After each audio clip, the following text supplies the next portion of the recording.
क्या लखीमपुर खीरी अजय मिश्रा टेनी के प्रचार में जयंत चौधरी जाएंगे? राजनीतिक सफर में तो कई बार सुनना पड़ता है और सुनाना भी पड़ता है। मैं उनका सम्मान करता हूं अखिलेश जी का, और अब मैं अलग हो गया हूं तो मैं उनकी आलोचना करूं, मैं उनमें से नहीं। राजनीति में लोग हमारा इस्तेमाल करते हैं, मतलब सीधे तौर पर उन्होंने आपके लिए कहा। अगर आप अपने पार्टी के कार्यकर्ताओं का विश्वास जीतेंगे नहीं तो उन पर कोई मजबूरी नहीं कि वो आपके साथ रहें, और हम उनके पार्टी के सदस्य नहीं हैं। मैं अपने दल के लिए जिम्मेदार हूं। बीजेपी वाले आपको ऑफर कर रहे हैं, आपने कहा नहीं जाऊंगा। वो कौन शख्सियत थी जिसने आपका दिल पिघला दिया?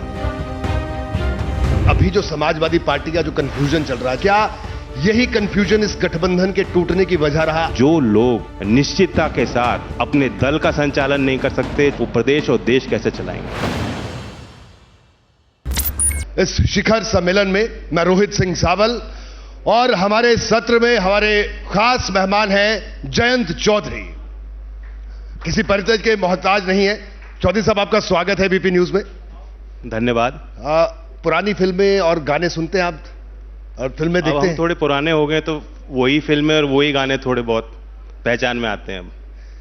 तो ये आपने गाना कैसे सुना दिया अखिलेश यादव की, चलो एक बार फिर अजनबी हो जाए हम दोनों? राजनीतिक सफर में तो कई बार सुनना पड़ता है और सुनाना भी पड़ता है। मतलब बहुत इसके जो लिरिक्स हैं जो साहिर लुधियानवी साहब ने लिखे हैं, तो ऐसा लगता है कि बिल्कुल फिट बैठते हैं आरएलडी और सपा गठबंधन के लिए। थीम सॉन्ग बना दें? और बिल्कुल थीम सॉन्ग बना सकते हैं आप। देखिए, पहली बार नहीं हुआ, अलायंस होते हैं और संगठन साथ काम करते हैं, कुछ लक्ष्यों को हासिल करने के लिए, कुछ मुद्दों को आगे रखने के लिए, अपने राजनीति को मजबूत बनाने के लिए जी। और कुछ कारण होते हैं जब वो टूटता है।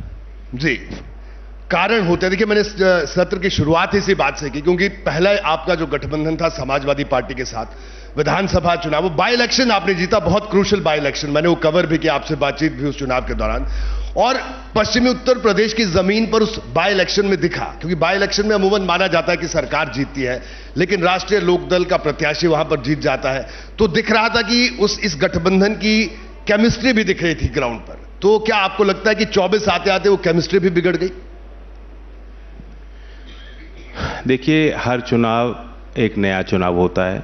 कभी कभी हम गलती करते हैं कि पुराने चुनाव के नतीजे निकालते हैं और उससे अनुमान लगा के कि अब पार्टियों का क्या वर्चस्व है, कितनी फॉलोइंग है। ऐसा नहीं है। वोटर हर चुनाव में ये देखता है कि इस चुनाव में मुझे निर्णय किस आधार पर लेना है, मेरे निर्णय का क्या प्रभाव देश पर पड़ेगा, किस तरह की पॉलिटी सरकार बनानी है।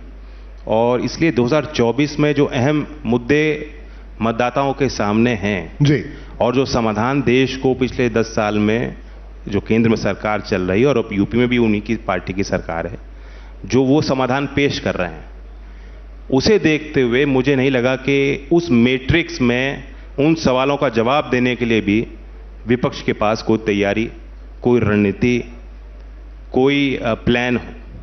और इसलिए हम लोग वहाँ भी रहे। ऐसा नहीं है, रिश्ते अच्छे हैं और रिश्ते मैं उम्मीद करता हूँ अच्छे ही रहेंगे। मैं उनका सम्मान करता हूँ अखिलेश जी का, और अब मैं अलग हो गया हूं तो मैं उनकी आलोचना करूं, मैं उनमें से नहीं। चौधरी साहब, अभी अखिलेश यादव हमारे एबीपी न्यूज के कार्यक्रम में आए थे कुछ दिन पहले, तो उन्होंने एक बात कही। अखिलेश यादव का कहना था कि मुझे पहली बार पता चला कि 7 से बड़ा 2 होता है। दरअसल 7 सीटें समाजवादी पार्टी ने जयंत चौधरी जी की पार्टी को ऑफर की थी, लेकिन बीजेपी ने 2 सीटें दी और बीजेपी के साथ गठबंधन कर दिया। उन्होंने कहा मुझे पहली बार पता चला कि 7 से बड़ा 2 होता है। एक तो 7 सीट नहीं थी, 7 में से एक पीछे के दरवाजे से उन्होंने कांग्रेस को दे दी थी जी। 6 बची। 6 में भी 3 सीट अनिश्चित। उन्होंने कहा था जब लखनऊ से मैं हटा था हमारी बैठक के बाद कि हम संख्या घोषित कर लेते हैं और 3 सीट अभी अनिश्चित रखेंगे जी। बाकी गणित क्या होता है, जो कामयाब गणित वो होता है जिसे जनता पहचानती है और जिसका समर्थन जनता करती है। तो चुनाव बाद गणित जो होगा वो दिखाई दे जाएगा। अखिलेश यादव ने एक और बात कही जयंत जी, उन्होंने कहा कि राजनीति में लोग हमारा इस्तेमाल करते हैं, हमसे फायदा लेते हैं और जब फायदा मिलता है तो चले जाते हैं। मतलब सीधे तौर पर उन्होंने आपके लिए कहा, चाहे राज्यसभा की बात हो, विधानसभा के चुनाव की बात हो।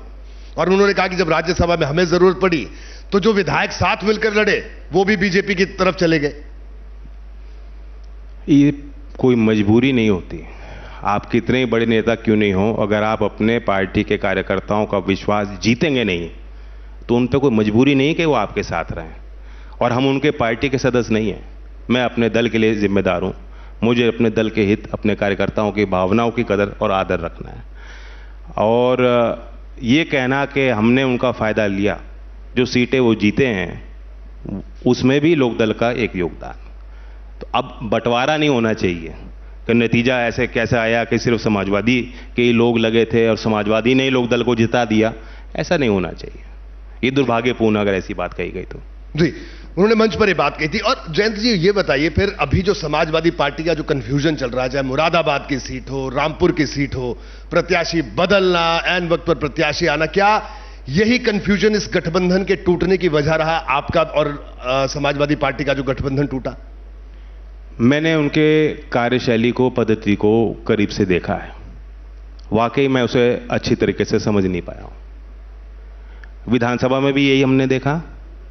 हर पश्चिम यूपी में जहां हमने सीट लड़ी, जहां हम सीट ज्यादा मांग रहे थे, हर जिले में एक सीट ऐसी है जहां जनता हरा नहीं रही थी। इस पद्धति के कारण हम हार गए। सुबह किसी को टिकट दिया है, वो दिल्ली से टिकट चला गया। लखनऊ में भीड़ लग रही है, जमावड़ा लग रहा नेताजी का, उसका कटवाने के लिए वो क्या मजबूरी में अखिलेश जी दबाव में आ गए, उनको टिकट दे दिया, सीट हमारी है। फिर बाद में कहते हैं अच्छा नहीं चलिए आपका सिंबल दे देते। इतना कंफ्यूजन। उसके बाद हमारे शहर के चुनाव आए, नगर के, महानगर के चुनाव आए। हमने कमेटी बनाई, उन्होंने कमेटी बनाई, कमेटी ने बैठक ली, हमने उन्हें बताया हम ये सीट लड़ना चाहते हैं, सब चीज तय हो गई। इतनी सीट इतने शहर के चुनावों में लोकदल का सिंबल हो, जो तय हुआ उसके बाद भी हम देख रहे हैं कि वो समाजवादी के लोग वहां जा रहे हैं और उनको सिंबल मिल जा रहा है। अब आप देख रहे हैं हर 2 घंटे में ऐसा लग रहा है कि कोई नया आदमी खड़ा हो जाता है और वो चला जाता है, उसको सिंबल मिल जाता है। तो जो लोग निश्चितता के साथ, एक रणनीति के साथ अपने दल का संचालन नहीं कर सकते, चुनाव प्रबंधन नहीं कर सकते, वो प्रदेश और देश कैसे चलाएंगे? यानी आपका कहना है कि अखिलेश यादव और उनकी पार्टी कंफ्यूज्ड है पूरी तरह से? पूरी तरह से है। अब जो कार्यकर्ता हैं वो क्यों काम करेंगे? जो लोग और टिकट मांग रहे हैं, जब वो जा रहा है नामांकन भरने और पता लगा मेरा सिंबल चला गया, क्या उसके साथ जो लोग हैं वो अपमानित महसूस नहीं होंगे? नुकसान नहीं होगा इसका? उन्हें नुकसान हो फायदा हो वो देखना ही नहीं है। उन्हें लगता है ये मेरा आदमी है। उनका बड़ा दिल होना चाहिए। वो सरदार हैं, वो अध्यक्ष हैं, उनका कोई मेरा आदमी और पराया आदमी नहीं है। जो दल से टिकट सिंबल मांग रहा है वो दल का आदमी है, वो उनका आदमी है। लेकिन ये जो छांटगांठ होती है ना, इससे दल को नुकसान होता है। मैं उनके दल का सदस्य नहीं हूं, बाहर रह के कह रहा हूं, उनको अच्छी लगे या बुरी लगे। चौधरी साहब, कई बार आपसे बात हुई, विधानसभा चुनाव में भी आपसे बात हुई। हमने कहा कि बीजेपी वाले आपको ऑफर कर रहे हैं, आपने कहा नहीं जाऊंगा। बाई इलेक्शन हुए उस दौरान भी हमने बात कही आपसे। तो आखिरकार ये जो दिल पसीजा, ये अखिलेश यादव के कंफ्यूजन की वजह से फैसला हुआ, ये वो कौन शख्सियत थी जिसने आपका दिल पिघला दिया? पहले कोई ऑफर नहीं था। वो सार्वजनिक तौर पे हमारे लोगों को नरम रखने के लिए बात कही जा रही थी। एक पॉलिटिकल रणनीति कह लीजिए या स्टंट कह लीजिए जी, और उसका जवाब भी मैंने स्टंट में दे दिया। वो बात खत्म हो गई। अब हम आते हैं 24 के चुनाव में। मुझे नए सिरे से फिर दोबारा एक फ्रेश पन्ना मेरे सामने था जी। अब मैं कौन सी कहानी लिखूं लोकदल के लिए, अपने प्रदेश की जनता के लिए, देश के लिए, क्या तस्वीर बनाऊं? उसमें तो मुझे एक ही तस्वीर बनती दिख रही है। और दिल जीता जब इस देश के एक बुनियादी नेता, जो देश के संस्कार को, मूल स्वभाव को, समस्याओं को, आम लोगों के जीवन को शायद सबसे बेहतर समझ सकते थे, और उन्होंने अनेकों काम किए जी, और जिनके योगदान को कभी वो तरजीह, वो सम्मान नहीं मिल पाया। जब चौधरी चरण सिंह जी को भारत रत्न कोई सरकार दे रही है, वह मेरा सम्मान नहीं कर रही सरकार, वह करोड़ों देशवासियों का कर रही है। और जब कोई सरकार इस तरह के फैसले लेती है तो उनकी सराहना होनी चाहिए, उनका सहयोग होना चाहिए। मैं तो उनका सहयोग करने आया हूं जी, इसलिए हमने गठबंधन किया।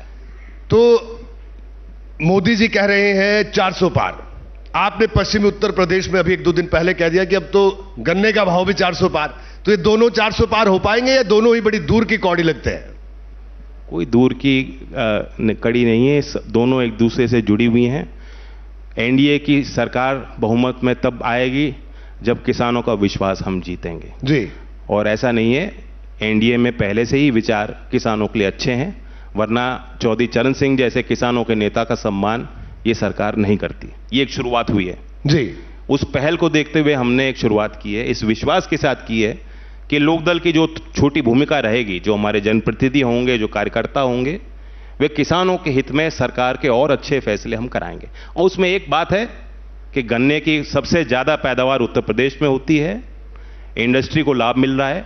आप स्टॉक मार्केट देख लीजिए, वह शेयर उन कंपनियों के जो किसानों को पिछले 4-5 साल में समय पे भुगतान भी नहीं दे पा रही थी, उनके शेयर 5 गुना, 6 गुना, 10 गुना हो चुके हैं जी। क्यों हो रहे हैं? क्यों? मार्केट जज कर रहा है कि अब इकोनॉमिक्स चेंज हो गई है, इकोनॉमी चेंज हो गई है, उनकी जो फाइनेंशियल जो स्थितियां हैं, आर्थिक जो उनके वित्तीय स्थिति है, जो संकट था, संकट के बादल छट गए। और जब उन कंपनियों के सामने वो परेशानियां आज नहीं है जो पिछले 5 साल पहले थीं, तो किसानों को भी उसका लाभ मिलना चाहिए। और इसलिए हमने बात कही कि 400 क्या है, उससे ज्यादा भी भाव मिलना चाहिए किसानों को, लाभकारी मूल्य मिलना चाहिए। जी जयंत जी, लेकिन ये 400 पार की बात हो रही है, आंकड़ा आपको व्यवहारिक लगता है क्या? क्योंकि आप पूरे देश की सियासत को बड़े करीब से देखा है, समझते हैं। देखिए, कभी चुनाव में सारी बातें हमें चुनाव से पहले समझ में नहीं आती और हो सकता है सारी बातें समझदारी की भी नहीं होती। नतीजा आ जाने दीजिए, पता लग जाएगा।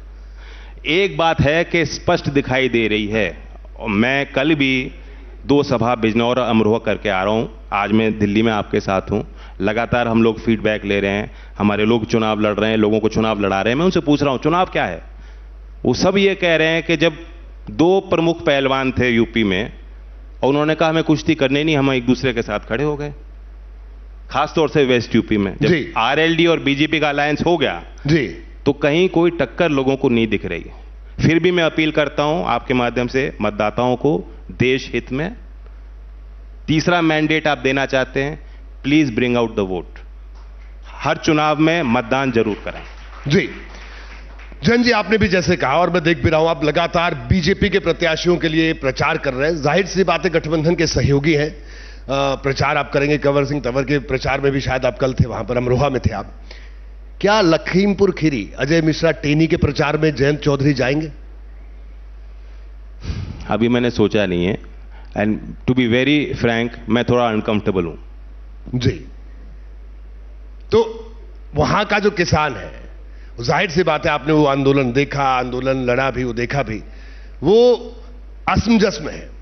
हम लगातार जा रहे हैं फील्ड में, वहां लोगों से भी बातचीत हुई, तो वो भी कंफ्यूज है कि कई बार वो कह रहे हैं कि हमें समझ नहीं आ रही कि राजनीति किस तरफ जा रही है। बहुत खराब घटनाएं उनके साथ हुई, मैं उनके दर्द में उनके साथ हूं, उनके साथ उनको न्याय मिलना चाहिए।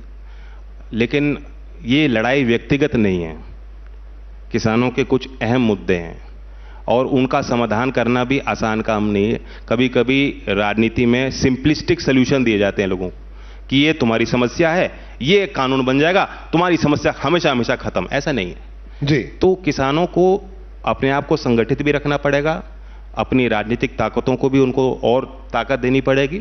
उसमें आरएलडी भी उनमें से एक है और हम इसी उम्मीद में अब एनडीए के साथ हैं कि किसानों का वो प्रतिनिधित्व हम करें जो कुछ सालों से बीजेपी के लिए शायद कुछ असहज हों।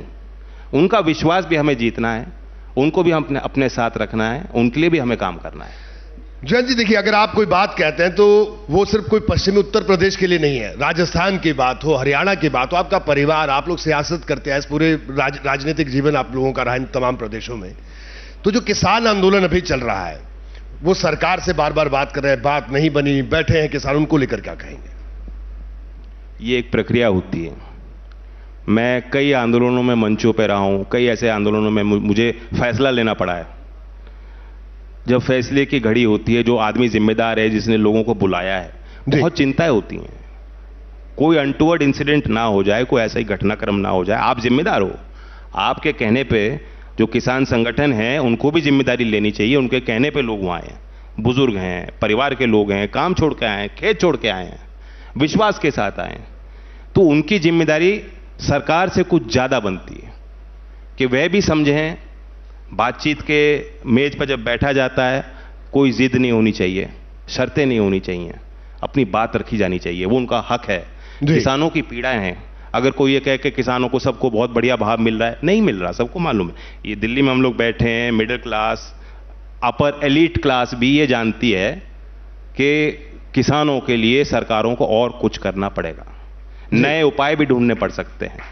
और अभी कम से कम जो आंदोलन चल रहा है, पिछली बार मैं नहीं कह सकता बहुत लंबा आंदोलन चल गया, इतना लंबा आंदोलन नहीं होना था। इस बार पीयूष गोयल जी गए, मंत्रिमंडल के वरिष्ठ नेता हैं, पंजाब के मुख्यमंत्री, बीजेपी के तो नहीं है ना, उनको भी इस डिसीजन मेकिंग में इन्वॉल्व किया जी, कि हम सब साथ मिलकर बात करते हैं, और कुछ उन्होंने हल पेश भी किया।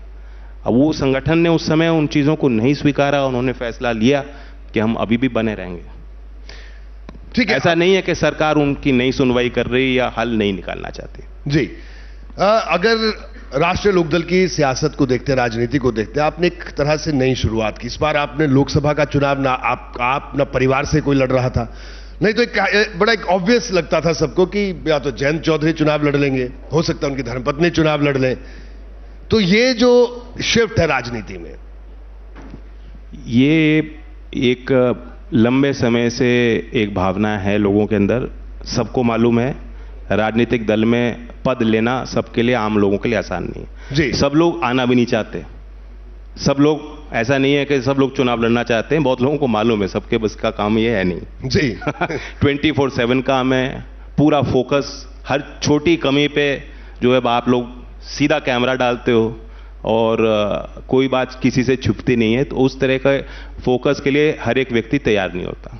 लेकिन सबकी इच्छा है कि हम लोग ज़्यादा से ज़्यादा इन्वॉल्व हों, इंगेज हों, हमारी भागीदारी बने। और दल के दरवाजे बंद हैं। राजनीतिक दल में भर्ती कैसे होती है, संगठन में जिम्मेदारी कैसे मिलती है, टिकट तो बहुत दूर की बात है, ये आम जनता के नज़र में आता ही नहीं है। तो इसलिए जितना हम इस चीज़ को सरल करेंगे, दरवाजे खुले रखेंगे, आम लोगों की भागीदारी बनाएंगे, ये सोच के हमने टिकट का चयन किया। और जो लोग जानकार नहीं हो मैं बता दूं, बागपत सीट है जिसमें चौधरी चरण सिंह जी वहाँ से रहे, मेरे पिताजी रहे, मैं चुनाव वहाँ से लड़ा, मैं हार गया। मेरे मन में अभी भी टीस है, मैं हार गया, मैं जीतना चाहता हूँ बागपत से। बागपत की टीस है? क्यों नहीं रहे, हर हार की रहती है, कौन हारना चाहता है, हार किसी को पसंद नहीं है जी। बहुत समय लगता है उस हार से दोबारा अपने आप को तैयार करने के लिए, उसका दुख रहता है, मलाल रहता है कि मैं वो कर लेता तो जीत जाता। लेकिन वहाँ से हमने एक बहुत अनुभवी एक व्यक्ति को सामने चेहरा बना के रखा है जी, बहुत स्वीकार्यता बनी है उनके लिए। 1980 में एक माया त्यागी कांड हुआ था जी, महिलाओं के साथ दुष्कर्म हुआ था, उसमें पुलिस कर्मी इन्वॉल्व थे। चौधरी चरण सिंह जी ने कॉल दी कि हम इसका विरोध करेंगे, जेल भरो आंदोलन उन्होंने छेड़ा, और बहुत बड़ी तादाद में उत्तर भारत के कई क्षेत्रों में लोग जेल गए। आज रोज अखबारों में आपको रेप की घटनाओं की जानकारी मिलती है, शायद उस तरह से एक रिएक्शन जनता का नहीं दिखाई देता। तो एक सामाजिक आंदोलन था, उसमें राजकुमार सांगवान जी जो आज हमारे प्रत्याशी हैं, उस समय 1980 में जेल गए थे। तो ये उनकी सामाजिकता है। 40 साल से कार्यकर्ता हैं, हर चुनाव में टिकट मांगते थे, टिकट होता नहीं था, कहते थे कोई बात नहीं अगली बार देख लेना। तो अब उनकी बारी आई, तो मुझे बेहद खुशी हुई। पहली बार, क्योंकि मैं अध्यक्ष हूं, मुझे टिकट देने AB फॉर्म देने पड़ते हैं जी, आसान निर्णय नहीं होता। बिल्कुल 10 लोग हैं, 10 लोग मेरे लिए बराबर हैं, 10 लोग अपने मेरिट डिमेरिट बता रहे हैं, 10 लोग कह रहे हैं मैं ही जीत सकता हूं, बाकी 9 सब बेकार है, मैं ही जीत पाऊंगा, जो अभी अखिलेश जी के सामने हो रहा है। लेकिन पहली बार है कि मैं बिल्कुल तनाव में नहीं था। टिकट देने के बाद मुझे बेहद खुशी हुई जी, सभी लोगों ने उसे अच्छे तरीके से लिया है।